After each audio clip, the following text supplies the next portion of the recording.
If someone said to you, babe, I'm going to pay 500,000 Rand if you could if you could just let me basically kiss your wife, would you A, say yes, B, say definitely no, or C, I don't know? Who's offered you this 500,000 Rand? No, this is just like a random person. I have an answer in my head. I have one already.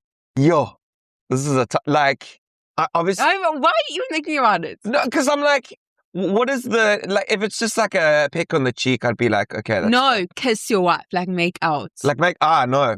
Yeah. No. That's not like, yeah. not like kindergarten. Like, I'd be like, I can get over that.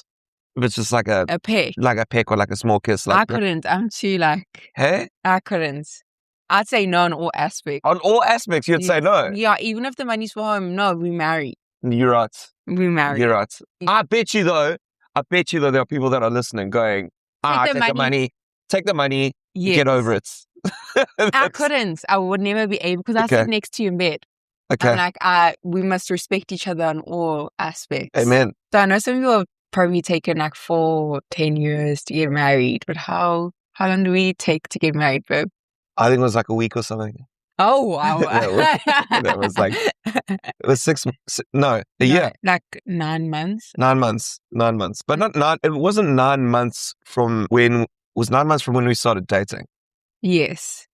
So I think in all, altogether, it was about a year and a bit. But who's counting? I don't even remember exactly the amount. Exactly, like the age difference. I don't think about that. So yes. If you start thinking about time and that becomes something that you obsess over, that's a problem. So I don't think of it that way. I just think of like every day is a blessing. No, 100%. I think the one thing we struggled with though back then was I hated saying, I disliked saying boyfriend. There was something about boyfriend. That seemed cheap. Yeah. It was that kind of like a team ring. I would actually it's like all we had was more than being boyfriend and girlfriend. Yes. And you didn't like the term associated with it. So because I think we had been through so many situations where we had girlfriends and boyfriends respectively. So we knew that feeling wasn't the same, and that didn't click. Like it didn't feel right. When people ask, so your boyfriend? I'd be like, no, my partner. Yes, I remember you saying that. Partner's so much better than saying my boyfriend. Yeah, boyfriend and girlfriend is a bit of a sort of, especially when you get older, it becomes a bit of a high school mentality sort of term. There needs to be something more. There needs to be something in between girlfriend and wife. So you nailed it, I think, at partner. We're mingling. Maybe like a minglers. We're minglers. That's all we are. There just needs to be a new word, full stop, in the dictionary. No boyfriend and girlfriend. Okay, what would the word be? Come, let's find a word. Okay, let me think. I want to call it, we're in a love ship. God, that's cheesy. It's terrible. Sounds like your dad came up with that word. Oh, it's awful. No, sorry. No. I think we're just going to drop that one there. Let's talk about bombing and comedy. That was terrible. Okay. So Peter was actually so happy when we were planning our wedding. I did not have a Cinderella wedding. No, you didn't. And we were... It's our wedding actually. I didn't really feel like paying for us to be putting in money towards this big budget to pay for people to come get drunk, eat my food. Listen, I've been down that road before also. Yes. So I knew how this all panned out. And sure, I mean, there are women that want to have that big day, and that's... Yes, there's nothing wrong with it. There's nothing wrong with it. Nothing wrong with it. Cool, go ahead, have your big day. Just know that there are people that are there that you'll probably never associate or see again, and you invite them out of obligation for whatsoever reason, work, family, and then you look at your account or whoever's paying looks at their account afterwards going, oh my word. That's it. I spent all that money, and it doesn't matter if you go, oh, but we made it a cash bar tab. The venue, the food, it's still all going to add up regardless. So our wedding together it was expensive still because we still had things we had to pay for. Of course, but it was spiritually right. It felt spiritually humble. Yes, so that's a good one. Yes. So we had only close friends and family, and I think goodbye said 30 people that were there, and that was it. Yep. We had a little bit of drinks after the ceremony. It was such a beautiful ceremony, lots of tears. It was something that I can remember saying in my head that it was worth it. Super simple, like I said, it was focused on the people that mattered most, and it was focused on being what a marriage should be, which is the ceremony. And then again, I mean, there's some people who treat it as like, oh, this is going to be an all-out occasion for the bride because I don't think really the grooms generally don't care that much for standing out and being like, oh, look at me, I had the big wedding. You know? No, I think these days they get quite amped about it. You think so? Yes. Because honestly, I am envious of people who have big weddings, but I wouldn't want to do it. I love the aesthetic and how much effort they put into it and what they plan with the wedding planner. Like, I love that whole vibe. Like, take me to Italy, you make a big wedding, but minus the expenses. Like, I love the idea. It's the preparation of getting a wedding planned. Yes. And like deciding on how it's going to turn out, and then seeing the end results, and then being like, I've just put on a show. And the show was successful. But like, let's now. No, but I mean it like when I say show, I don't mean like show off. I mean like you've put on a production and been like, Mr. and Mrs. did a good job on their day. Okay, I understand. Because also that performance or production, like you said, not production, but it's for a video.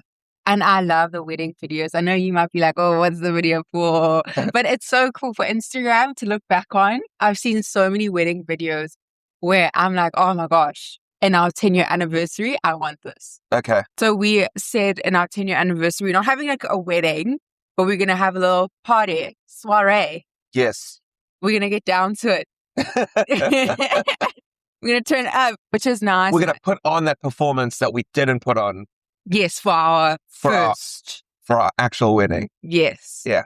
Which I think it makes sense because the first one I wanted to be memorable. Yes. Now our wedding, we had it in our church, and I had actually been going there previous years before with my mom, and it was an Anglican church right on the beach. It was beautiful because also the priest that was marrying us, we had counseling sessions with him before, so we couldn't just walk onto the altar, say the vows. We actually had to go through a process before getting married on the day. They wanted to make sure that this wasn't a shotgun marriage, essentially. Well, because you were pregnant when we got married. Yeah. And so they were like, we want to make sure this is not just a guy who's going, I've got to just do this for the sake of being in a marriage. And they wanted to make sure that we were right for each other before we got the blessing of the church. It even went further than the priest, because we had to go see the archdeacon who had to give his blessing after he interviewed us. So that was kind of hectic. I mean, that felt like a job interview almost, but he was super cool. And he did say, he's like, just remember, sex is super important in a marriage. That was the weirdest thing for me to hear from a priest. And he was like, never let that one slide. Never let that slide. And I was like, my man. Oh my gosh. I wanted to make sure that when Pete was coming out of this divorce, that I wasn't like a mistress or anything. Correct. So they wanted to first assess the situation. And with our priest that married us, he was just also asking us. And it was 4 years. So 4 or 5 years. Oh, yes. So. Before anyone thinks anything, yes. This is way down the line. Yes. So it's nothing like you think. Go listen to podcast 1 for the updates if you missed. We had, I think, about 4 sessions with our priest. And after those 4 sessions, then we went to the archdeacon. Mm-hmm. And then after, I want to say that's the right. I don't think that's the right word. But he was like the bishop, maybe. Not the bishop. That's too high up. You know what was so scary? So we had organized the wedding. So everything was done. We sent out the invites and everything for everyone to come. The food, not the food, but we just prepped a lot of the stuff and my dress and your suit. Then we didn't get a set day. They hadn't given us a day to confirm that we're going to get married on, because we're still waiting on the approval from the archdeacon, which was actually quite stressful because we were saying, what about if he says no? What are we going to do? Are we going to go to another priest? Okay, archdeacon is completely the wrong word, I think. Okay, we're gonna just say higher priest for now. Yes. Okay, the higher priest hadn't responded back to us. At that point, we were thinking that we were gonna actually just go to a normal Christian church and get married. We didn't want to have Gigi out of wedlock. I didn't know this about the date thing. I told you. I'm sure you did. We didn't make like a big, we didn't stay there for too long after the wedding. We'll shoot up some of those photos for you guys. It was actually such cute photos. My friend actually took it. She also took my maternity photos. After the wedding, we stayed there for about 2 hours and I was so pregnant. 8 months pregnant at that time. So we went to a game reserve after and we called it quits. He had to go back to work the next week. Well, we called it quits in terms of, we didn't call it quits, but it makes it seem like, that's it, we were over. No, we called it quits in terms of like the ceremonial stuff. Yes, sorry. Because I had to get back to work. And did you think that any of your friends had doubts of me? 100%. I had many friends that came to me. It was like, I'm worried about like you marrying Tash. 100%. They were like, I don't know what you're thinking, bro. I don't know. And I just knew in my heart. So I was like, I'm old enough to know what I want. I've been through the ringer. I know this is different. So talk about the first time that you and I went on like a date together was on a cruise ship. There were a lot of people from work there and there were a lot of important people, and Ash and I hadn't yet set our boundaries. We were in a then situationship. That was just messy. Like, yeah, it was just a messy, like, hey, you want to go out and meet for a night kind of thing. I didn't know what I wanted back then. Yeah. I ended up getting so drunk that I fell into the pool of the cruise ship. Like, I had to get pulled out by this 80-year-old grandma. I just remember slipping and falling, and all my colleagues saw me, and it was the most... I wasn't even there. I don't even know where I was. So I ran, as soon as I hit that pool, I ran straight That's so to the many cabin. I was like, what have I done? You woke up so quickly. It was so bad. I don't want anyone to see me. I think he's running on like all the levels of the ship to go find me a pizza slice. Yeah. Shame. And he was like in his pajamas running around. I was just crying because I was hungry. It's a terrible, terrible moment. I even remember coming back to work and people were like, Pete, what's going on? Like, I think you need to check yourself. Things hit a low before they had to pick up again. And that was just one example. Imagine, that's how I looked younger than how I do now. Probably like a baby then. Oh, we can share a video of that. I got videos of you. No, actually, I don't look that bad. I think there wasn't like no one looked at us as like weirdly. It was just there's definitely an age gap between two of them. Let me tell you how I found out I was pregnant. So Pete actually was staying in from work that day, and he was sick. Thank God.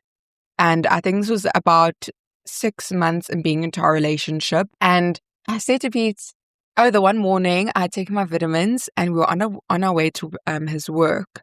And we'd usually carpool, and I'd use the car during the day because I'd need to go run some errands. And throughout that period, I was like, in that morning, I vomited. We started wimpy, and I went quickly to the bathroom. And after I went, I was like, oh, that's weird. I never vomit. And then I think it was the evening, 2 nights later, I just said to him, it's funny, like, imagine if I'm pregnant. Then the one day I went to Gateway and I said, let me just go take a pregnancy test. I have never been in such shock in my life in the bathroom. I was like, there's no way. And I went from the bathroom, went and bought like 3 more, went and like tried it. And I couldn't even drive the way I was shaking. I was actually going to call Pete to come and pick me up and drive. And then I told Pete was happy. Oh, he was calm. There was not one part of me that went, this is a problem. Yeah, no, not 1 second you were like that. No. I was scared. Were you? Yeah. I didn't sense it. I mean, I sensed like there was anxiety. There was, but I was fine. But then I was like, you were like, go get yourself something to calm yourself down. Yeah. And I felt better. Yeah. Shame. He got me a pre-baby gift. He was like, just go and have something nice and we can go out for dinner, which I think made me feel like it was more of a celebration. Yeah, it was a celebration. Yeah. Growing a family should be celebrated. We were into our relationship far enough to be like, this will work. You know what was actually one of the things like I'm thinking about now that I was stressed about when Gigi came along was telling it to Kiki and Renzo. Really? Yeah, because they were warming up to me. Also, I'm a new woman in your life. Relatively. Yes. But I mean, they liked you. From the get-go, they did. It's also like their kids being protective over their dad. We're so chilled. They ended up being so happy. And now they have the best relationship. Dynamic just works. Have you been finding our expenses this month so far compared to the previous months? How have we been doing? I haven't checked the account. Oh my gosh. When you say that, it always like... I haven't. I'm just like out of sight, out of mind. And then I'll look and I'll freak out. I know we talk about this. We spoke about it before. It happens all the time. And then I look like the bad guy, but I haven't been doing anything dramatic. Well, I actually never do. It's just that I'm just buying things for the home consistently. Yeah. That needs to be bought. People drive like maniacs in the morning. And how have you been finding this carpool situation? Oh, I love it. It's nice, eh? It is nice. I love the time that we get to spend talking because when I get home, you know that that's like my sacred time. That's another thing. Like, I love the fact that you and I can have this understanding that after a long day, we can meet each other, we can have like our small conversation and catch up, and then be like, all right, let's divert and let's do what we want to do in order to unwind and relax. Because it's been a long day. You've had like responsibilities, you've had Gigi to look after, you've had to take care of the home, and I've come home from meetings and stressful environments and, you know, fights just on a normal business basis. And that takes its toll. And then we respect each other's boundaries, and we know that we're going to come back to each other eventually and talk. And we have our date nights. Just going to see Pete's friend that he hasn't seen in many, many, many years. 34 years. Which is so long. No, 33 years. Gosh, guys, I'm not even like 30. 33 years I've known him. He was my best man, and he would have been my best man at our wedding. But he was in Canada. And I've never met him. Yeah, this is the first time you're going to meet him, which is amazing. I can't wait. Such a cool guy. He's like the quintessential gentleman. He is like the ultimate gentleman. I'm excited to meet him. Thanks for tuning into our little chit chats. And guys, we appreciate every single one of you for listening. So in our next one, we'll be talking to you about our 3 beautiful little kitties. Mr. Boy, that's Renzo, Kix, our eldest daughter, and Gigi, our baby girl. And as well as we'll be talking about how we introduced our marriage, our journey, and as well as in our age gap to our family. And guys, I'll see you in the next one.